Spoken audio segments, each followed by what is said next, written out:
गोद है जिसकी दर्सगाह, नस्लों की है जो रहनुमा, मुस्तकबिल की मामार है औरत, मुआशरे का निखार है औरत, ज़रूरत पड़ने पर साथ निभाए, मकान को जो घर बनाए, आशियानों की बहार है औरत, मुआशरे का निखार है औरत, जुल्म के खिलाफ बोलना सिखाए, हक को जो तोलना सिखाए, दुखी दिल की गमखार है औरत, मुआशरे का निखार है औरत, महाजों पर डट गई, कभी हक की खातिर कट गई, कभी वतन की वफादार है औरत, मुआशरे का निखार है औरत।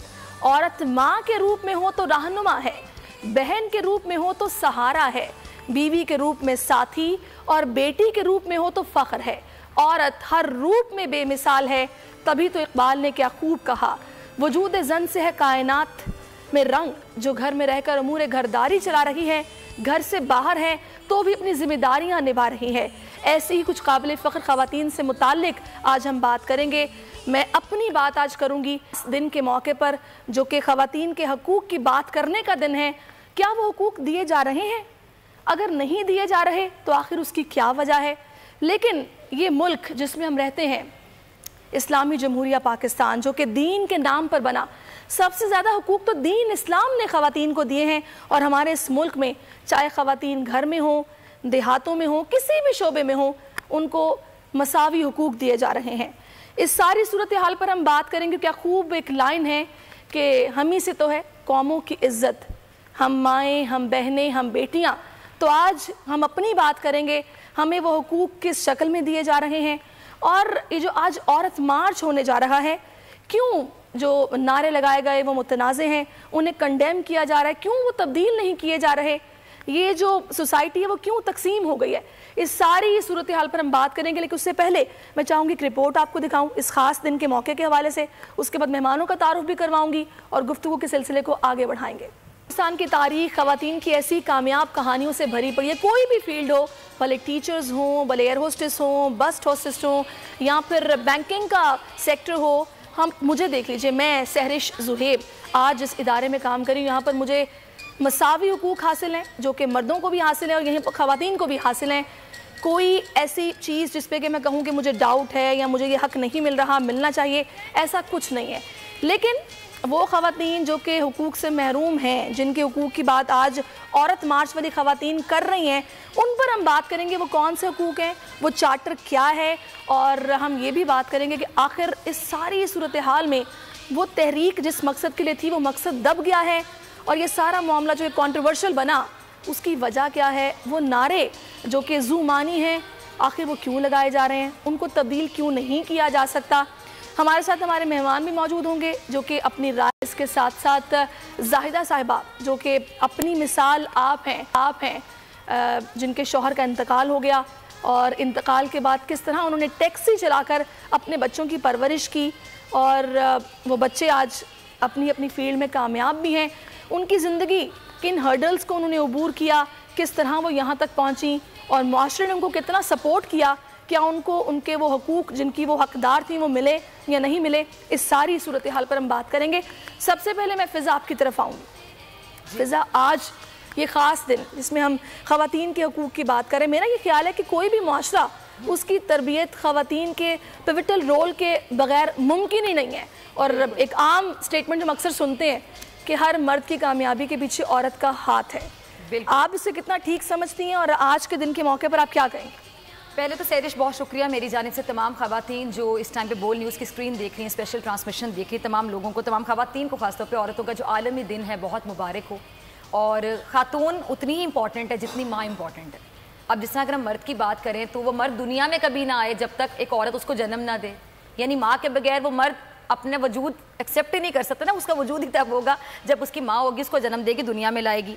अब माँ का मुकाम कितना इंपॉर्टेंट है, आप अहादीस भी पढ़ सकती हैं, आप इस्लाम में भी अगर हम देखें, अपने मज़हब में पे गौर करें, माँ का मुकाम हर लिहाज से बाप से ज़्यादा है। माँ दुनिया में लाने के बाद भी बच्चे को वो 9 महीने जो उसको अपने पेट में रखती है, बहुत मुश्किल टाइम है, बहुत, हम माँ के एक एक दिन का भी हिसाब नहीं दे सकते।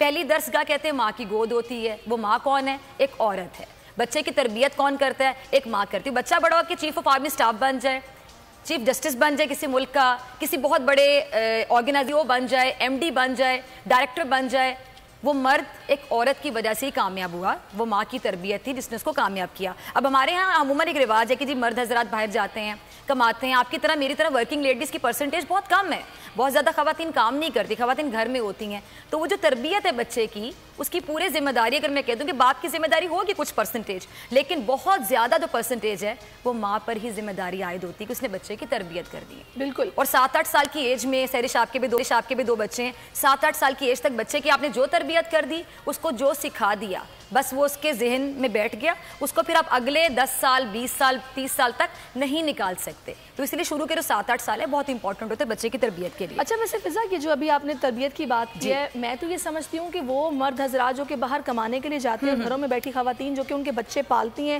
پیدا کرتی ہیں, ان کی پرورش کرتی ہیں, تو کتنا بڑا کردار ہے نا ان خواتین کا, بہت بڑا کردار ہے, وہ بھی ایکنالجمنٹ کی حقدار ہیں. بالکل ہیں, بالکل ہیں. اور اچھے مرد ان کو ایکنالج کرتے ہیں, اچھے مرد اپریشیٹ کرتے ہیں, اچھے مرد بتاتے ہیں کہ یہ ماں کی وجہ سے, اس عورت کی تربیت کی وجہ سے بچہ. مردوں کی سکسیس میں کہیں نہ کہیں, بلکہ میرا خیال ہے کہ بہت زیادہ ان کی کنٹریبیوشن ہوتی ہے, ان کے کپڑوں کا خیال رکھنا, ان عورتوں کی بالکل ہوتی ہے. بالکل. تو ان کو جو ریوارڈ ملنا چاہیے ایکنالجمنٹ کے ساتھ ساتھ, وہ مانیٹری ریوارڈ بھی ہونا چاہیے. کیا سمجھتی ہیں آپ؟ اچھا میں آپ کے سوال کو نہیں سمجھی, کس قسم کے ریوارڈ کی آپ بات کر رہی ہیں؟ مطلب اپریسیشن تو ملتی ہے. اپریسیشن, آپ سمجھے میری بات کو, مطلب یہ کہ ایکنالجمنٹ اپنی جگہ پر ٹھیک ہے, لیکن اگر آپ کما کے لا رہے ہیں, آپ جو بھی ایسٹ بنا رہے ہیں, آپ نے جناب وہ اپنے نام پہ کر لیا, اپنے بچوں کے نام پہ کر لیا, یا پھر وہ ظاہر سی بات ہے آپ نے یہ تو آپ کے بچوں کا ہے. ارے سہرش آپ نے بہت پیاری بات کی, ٹھیک ہے سہرش آپ نے بہت پیاری بات کی. کچھ دن پہلے میں اپنی والدہ سے بات کری تھی, میں نے کہا ماں عورت کا کیا ہوتا ہے, جس گھر کو میں چھوڑ کر آ گئی رخصتی کے بعد, وہ گھر آپ کا ہے, میرے بھائی کا ہے, میرے والد محترم اب اس دنیا میں نہیں ہے, اور جس گھر میں رہتی ہوں وہ گھر میرے سسرال کا ہے, تب سمجھ سکتی میرے شوہر کا ہے. لیکن میری ماں نے کہا کہ وہ گھر تمہارے بغیر کمپلیٹ نہیں ہے, وہ گھر چاہے آپ کے شوہر کا ہے, آپ کی اولاد کا ہے, لیکن اس گھر کو مکمل ایک عورت ہی بناتی ہے. کیا وہ گھر سہرش آپ کے بغیر کمپلیٹ ہوگا؟ ناممکن. تو میرے خیال سے کاغذات میں وہ آپ کے نام ہے, نہیں فرق نہیں پڑتا. ماں کے بغیر یا مطلب آپ کے بغیر ایک بہو ہے, وہ گھر کو بناتی ہے, ایک اچھی ساس ہوتی ہے, وہ گھر کو بناتی ہے. اب میری ساس اگر گھر میں نہیں ہوتی تو مجھے لگتا ہے میں اتنا اچھا مینیج نہیں کر سکتی. تو خاتون ہی گھر کو بناتی ہے, خاتون کے بغیر گھر مکمل ہوتا ہی نہیں ہے. تو وہ آپ بات بالکل صحیح کہہ رہی ہیں. بلکہ ایک اور پوائنٹ میرے ذہن میں, جو عورتوں کو آپ وراثت میں حق نہیں دیتے, بہنوں کے حق پہ قبضہ کر لیتے ہیں بھائی, وہ بہت غلط ہے. اب بات جو عورت مارچ ہو رہا ہے, مجھے بتائیں اس میں عورتوں کے حقوق آپ کو نظر آ رہے ہیں کہیں سہرش؟ کسی سلوگن میں آپ نے دیکھا ہو کہ جی عورت کو وراثت میں حق نہیں مل رہا کسی عورت کے ساتھ؟ ہاں وہ تھا, وہ کاز کہیں پیچھے رہ گیا ہے, پیچھے بہت پیچھے متنازع بن گیا. تو آخر یہ کیوں ایسا کیوں کیا جا رہا ہے؟ آپ کو تو چاہیے تھا آپ احتیاط برتتے, جتنے پازیٹیو کاز کے لیے آپ نکلے تھے, آپ کی کسی بھی چیز سے مطلب ایکسپلوائٹ نہ کوئی کرے, آپ احتیاط برتتے. لیکن یہ سلوگنز مجھے نہیں پتا کس سے انسپائر ہو کر بنائے گئے یا کیوں بنائے گئے, اور زو مانی الفاظ کا استعمال ہی کیوں کیا گیا, اس پر بھی ہم بات کریں گے. سبسکرائب کریں اور بیل دبائیں تاکہ کوئی خبر رہ نہ جائے.